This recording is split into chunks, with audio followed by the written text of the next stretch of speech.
The Calgary Flames missed the playoffs last year. Brad Treliving has been awfully busy, as Johnny points out. Are these moves headed in the right direction for the Flames to get back in? I think they are, because what Calgary had become was a team that was slow. And we know in the NHL the good teams aren't slow. So yes, Dougie Hamilton is probably the best player of all the players on that board right there. Dougie Hamilton's the best, but you know, Noah Hanifin and Lindholm coming back are good. James Neal will score them goals. Derek Ryan and Zarnik, I think, are two underrated guys that will add to that speed. But they revamped their defense. Giordano and Brody back together. Last year was Giordano and Hamilton. They were an elite pairing. Brody and Giordano have been that before. The real wild card to me, Rupper, is can Hamonic, who they traded a lot for to get and signed, and Hanifin, the Double H guys, will they be a solid number 2 pair? Looks like it should. Left, right, offensive, defense, good skaters.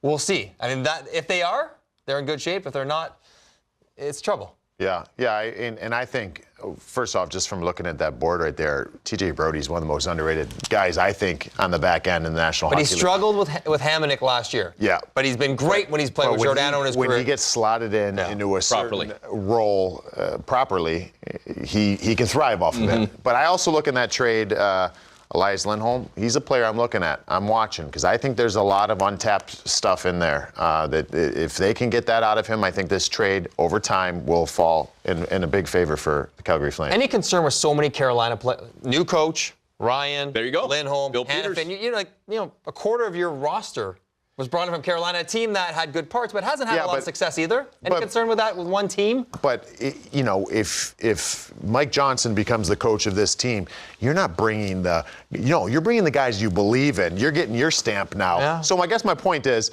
there's some good things that was done in Carolina. Yeah, some things weren't very flashy, but this guy's bringing the guys he believes in and is going to get a job done. So, yeah, I mean, I could understand that because maybe they didn't win anything or do anything in Carolina, but he's bringing some guys where he knows exactly what he's going to get.